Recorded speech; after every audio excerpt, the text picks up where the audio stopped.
hot for this right now. So, did you hear the news? It's Christmas in July.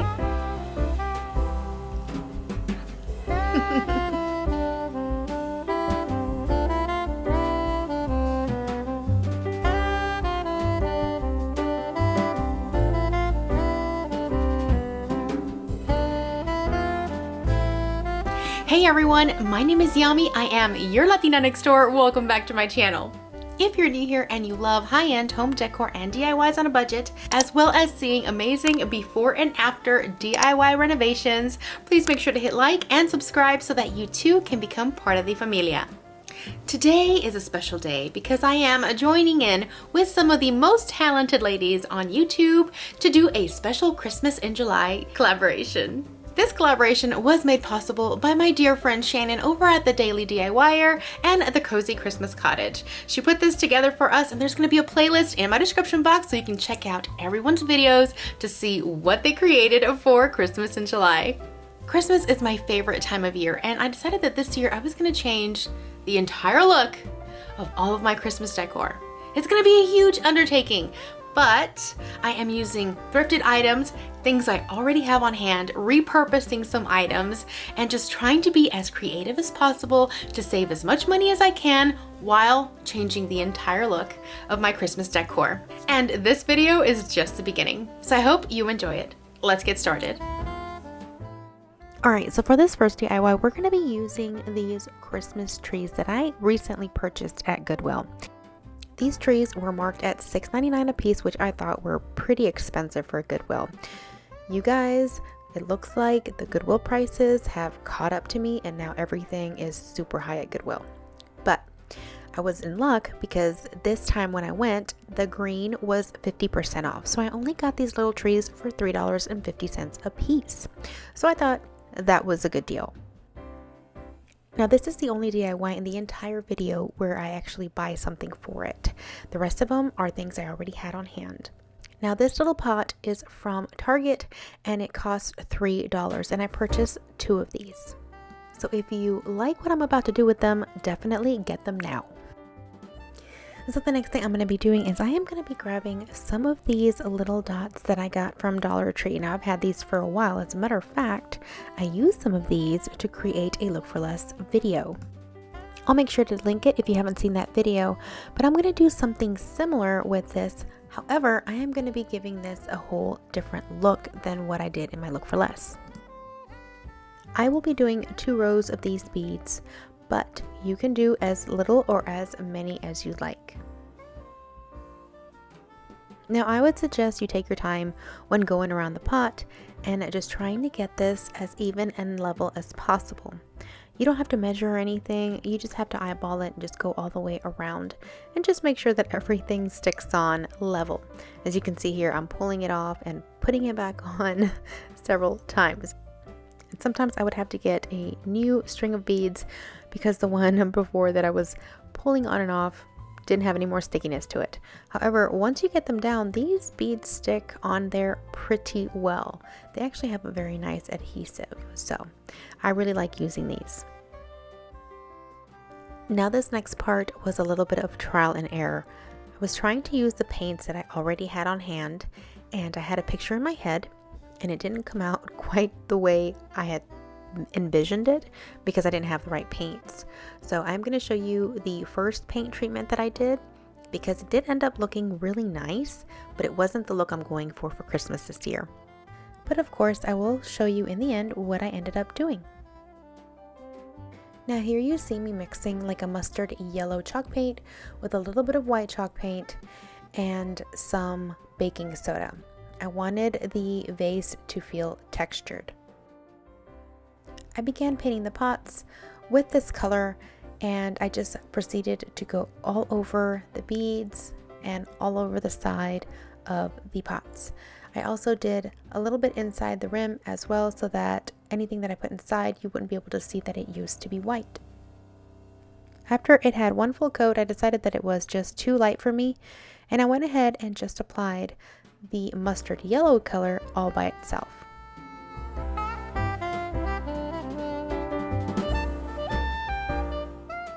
Now, because I wanted them to look a little bit aged and not pristine, I decided to add some of Debbie's Design Diaries white wax so that I can apply it and then remove some of it.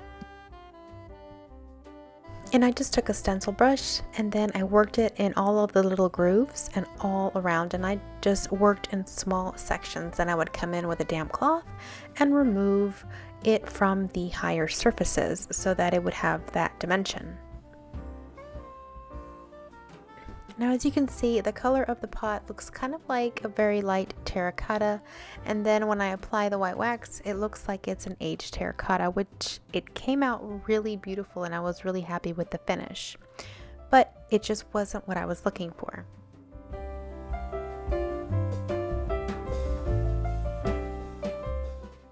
So I ended up adding some gold paint to it, and I'm using Treasure Golds by Folk Arts Mayan Gold. I believe I have footage of what this little paint jar looks like, and it might be further along in the video. I thought I had it for this, but it looks like I don't have it. I might have lost it, or maybe I didn't hit record. But it's just an antique-ish looking gold, and it's a beautiful color. I decided just to take a makeup sponge and apply it throughout. So while those dried, it was time to address the Christmas trees. And have you ever wondered what was underneath those little burlap sacks? I didn't know, but it's apparently some type of cement. And so I needed to pull these out because I obviously had to place them inside. So I went ahead and added the greenery that was already in there, and then I put the little tree inside.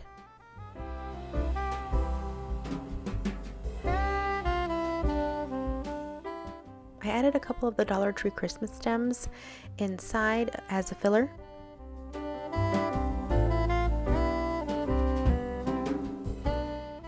And then I added some Spanish moss that I had left over from a previous project.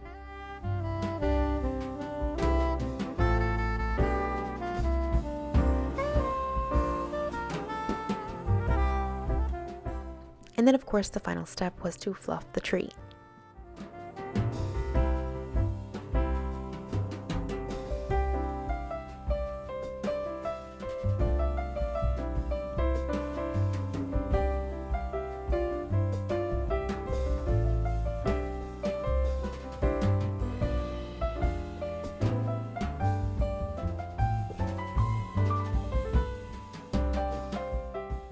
So for the next project, we're going to be using this canvas, and I have several in my stash. I bought some a couple of years ago, and I just never did anything with them, but I got them for a really good deal, so I kept them for a future project. So apparently the future is now. Now I am going for a much different theme this year than last year. I am going completely different from my style, and I'm really excited about it. I'm going to be using a lot of deep greens and navy blues. And in this one, I am going to start off with applying this green onto the canvas. And I'm going to be using acrylic paint because honestly, that's what I had and that's what I'm trying to work with. And then I'm going to be applying 2 full coats of this acrylic paint. Now, if you want a smooth finish when applying acrylic paint like this on a large canvas, you're going to have to use really long strokes. So once you get the paint where you want it, you're just going to start spreading back and forth as you see me doing. That way they're nice even strokes. It will look pretty streaky, but after you apply the second coat, it will look much better.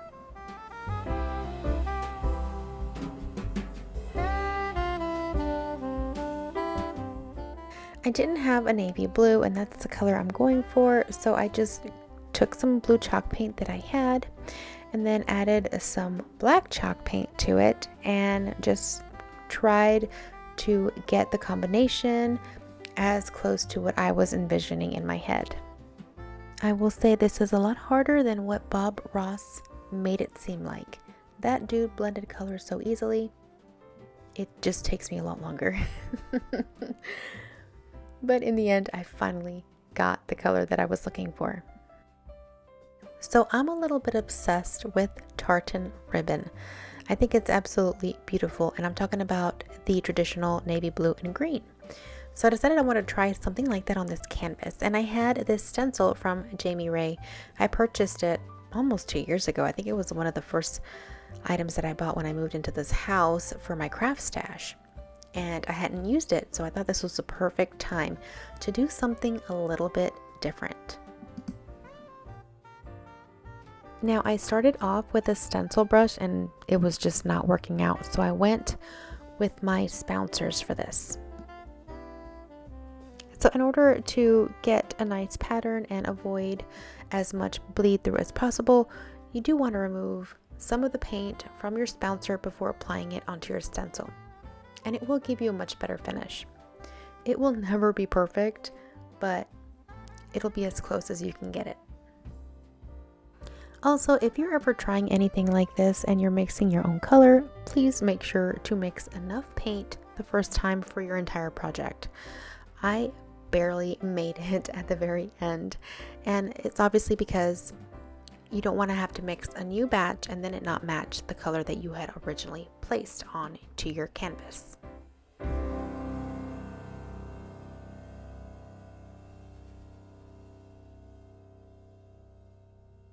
Now you can always leave the pattern just like this and it'll give you more of a buffalo check pattern.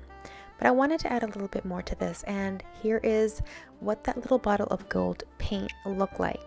Now, in order to get a more plaid or tartan pattern onto this canvas, I'm going to need to add stripes. And I had this other stencil from Jamie Ray, and it was just basically a simple line. I dabbed my spouncer into the gold and then applied it throughout the entire canvas, line by line. I will say this one stencil did not perform as good as the buffalo check pattern one. That one did a lot better when it came to bleed through, and I think it's because this one is such a long slit and opening that it just tends to want to come up. Now, in order to get the pattern I wanted, I did go all the way down horizontally, and then I did vertical lines. And here you see me doing the intersecting lines. I will say at this point I was getting really excited because I thought the pattern was looking really good. And once everything was painted, I did come back and I did apply some paint in order to touch up a couple of the little areas that were bugging me. And that was it for this DIY. You can leave it like this, or you can dress it up even more. And I'm going to show you what I'm talking about in just a second.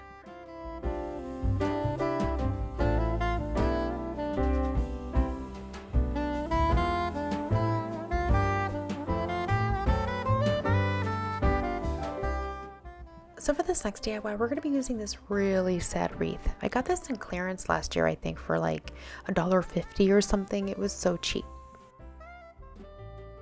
The original tag said $14.99. Can you believe it? I went ahead and removed the only little sad poinsettia that it had, since it was not in my color scheme. Next, I began to rearrange the greenery that was around the wreath. They attached just like they do a floral bush, which was kind of nice.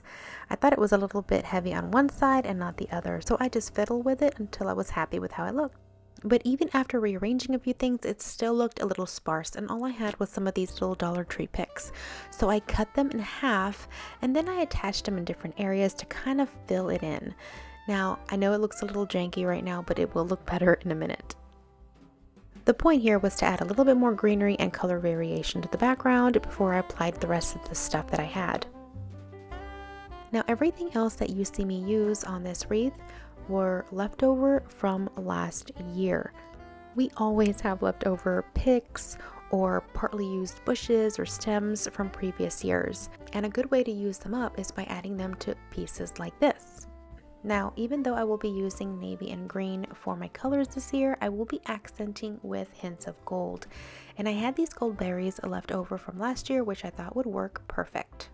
And you don't even have to have a lot of each of these items. A little bit here and there goes a long way, especially if you're going to be adding different elements to the same wreath. I also think that by keeping your wreaths pretty neutral or just using that small sparkly accent color, in your decor allows it to transition from one color scheme to the next. And I literally used anything and everything that I can find that was in the same color scheme. And I think it worked out pretty well. And this little wreath is one way I can embellish the front of my canvas.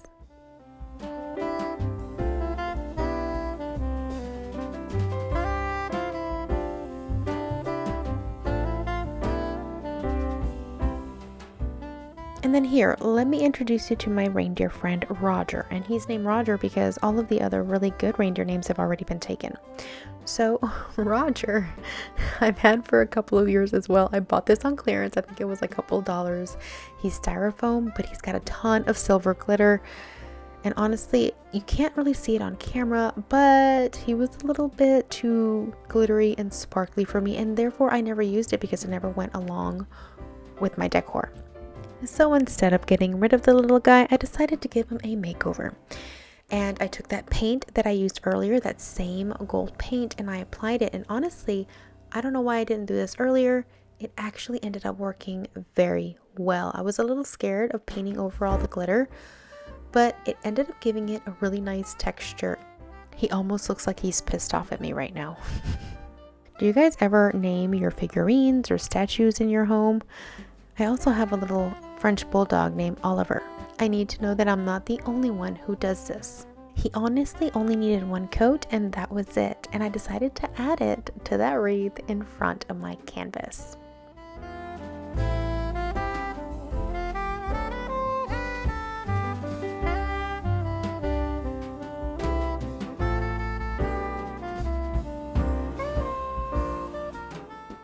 Alright, for this next piece, we're going to be using these little discs that you can get at Dollar Tree. I've had these for a while and I thought I'd pull them out for the occasion.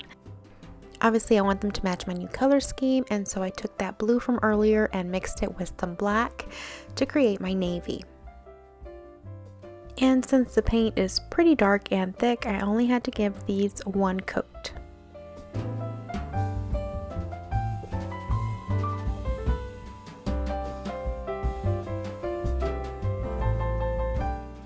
I know some of you all have been asking if I still am painting, and yes, I'm still bringing painting projects for you guys to watch.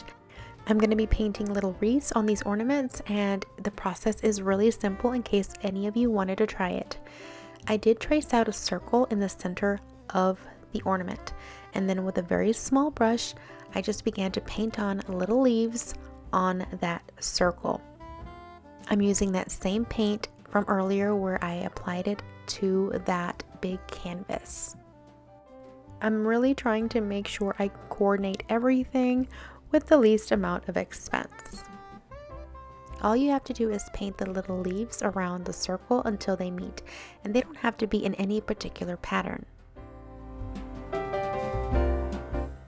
Next, while the paint was still wet, I decided to add a little bit of a lighter green right on top to give the leaves a little bit of dimension. This is basically the same concept that I did for my bloom painting. However, this is much simpler. And all I did was basically go over what I had done with the lighter color in lots of different areas. And I did this with the paint still wet so that it would blend in some areas, and I also used different amounts of paint so that it looked darker and lighter in other areas, giving it even more depth and dimension. But this is really simple if you guys want to try something like this.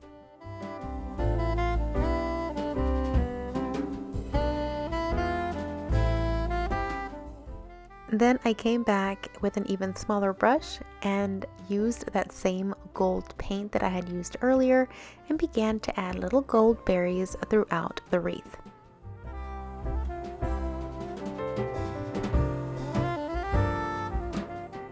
Then for an added layer, I had these rub-on transfers from Dollar Tree that I've had for a while in my stash, and I decided since they were gold, it would be perfect to try it on here. I know it's hard to see here, but I ended up going with the rub-on transfers that were like little twigs because I thought it would be perfect to add onto the wreath. After I had cut them out, I peeled the backing off and then I laid them down on top of the little wreaths where I wanted them to be. And then I began to rub them off and then peel the front portion. These ones actually worked really well.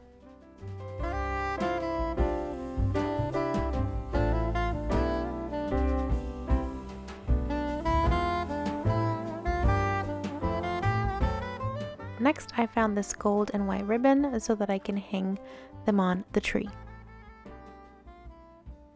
Now, after I added the ribbon, I did go ahead and add some Mod Podge. I would have done it prior to adding the ribbon, but it was already done and it wasn't that hard to get around it. But yes, I applied some glossy Mod Podge onto the ornament as well in order to seal it and protect it.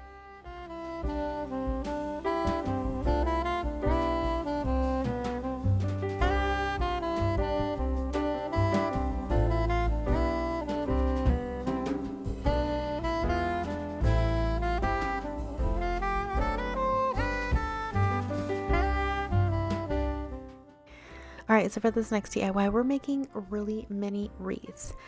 And I'm using all of the little scraps that I have left over from last year in order to create these. Now, I made some last year and I hung them over my huge Matthew 121 sign. And I thought that it would be fun to make some more and show you guys, if you guys have not seen yet, how easy it is to create these. Now, I did get this decorative filler a couple of weeks ago from Dollar Tree. I thought it was really nice. The only reason I bought it was because I've never seen it before and I wanted to share it with you all. But the little pieces inside really are darling, and I thought it would go really well with my color scheme. Now, the first thing you do is basically take one of these filler picks from Dollar Tree and you just wrap it around in a circle and then twist the two ends together so that they don't come undone.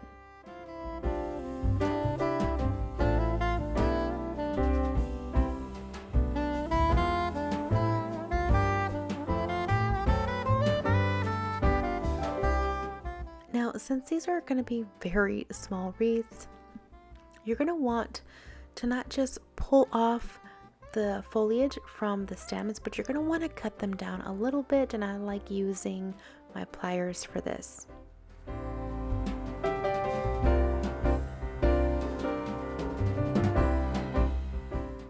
And then just like the larger wreath, you're just going to be hot gluing the little pieces on top of the little wreath form. And honestly, it doesn't matter if any of your greenery matches. I think the less that it matches and the more variety you have, the better the little wreath looks. I added the berries again, this time in much smaller bundles. And then I even included some of those new little pine cones from that bag that I found at Dollar Tree. And really, that's all there is to it, and I use these in a couple of different settings.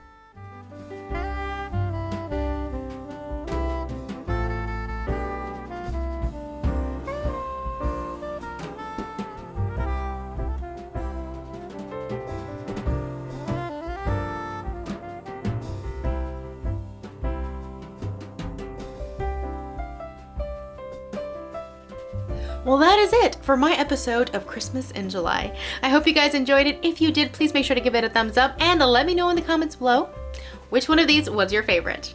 Don't forget to check out the playlist in my description box so you can check out everybody else's videos, and I will see you here next week with another home decor and DIY video. Until then, adios!